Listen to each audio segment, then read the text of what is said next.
Bonjour et bienvenue sur la Minute Ho'oponopono. Alors aujourd'hui, je ne sais pas si ça s'est passé pareil pour vous dans votre région, mais il y avait un petit peu de relâchement à Gap. Il y avait des gens dans la rue, le marché a rouvert, voilà, des petites choses qui vont dans le sens de l'ouverture et de la reprise. Sauf que vous vous doutez bien que tout le monde n'utilise pas cette période de confinement pour faire un travail sur soi, ni pour nettoyer ses mémoires avec Ho'oponopono. Donc dans la rue, alors j'ai repéré deux choses déjà, c'est que 80% des personnes qui portent un masque, ou alors c'est des personnes très vieilles, parce que je pense qu'on les a bien bassinées avec le fait qu'elles pouvaient mourir, et c'est principalement des hommes. La plupart des couples que je vois, l'homme a un masque et la femme non. Et je me posais la question et j'ai l'impression que chez l'homme, il y a peut-être qu'il ressent plus fort cette mémoire euh, de soumission à un danger dont il ne peut pas échapper et c'est peut-être lié au manque de contrôle. Peut-être que les femmes, bien sûr, peuvent contrôler, mais en général beaucoup moins que les hommes. En tout cas, c'est une réalité dans Gap. Les hommes portent des masques, mais les femmes n'en portent pas.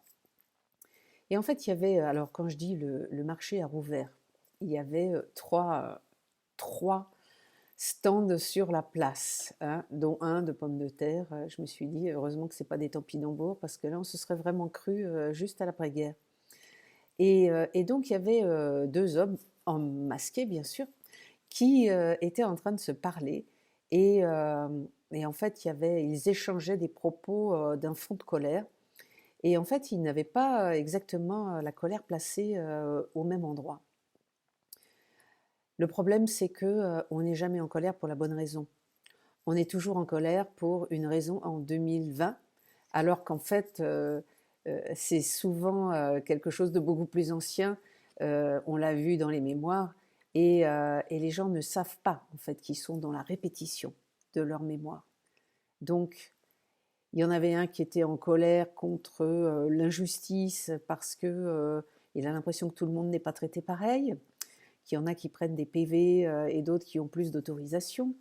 L'autre était en colère contre le manque de protection parce que on a mis du temps à avoir des masques, il n'y en a toujours pas d'ailleurs. Et donc voilà ce qu'il reprochait au gouvernement.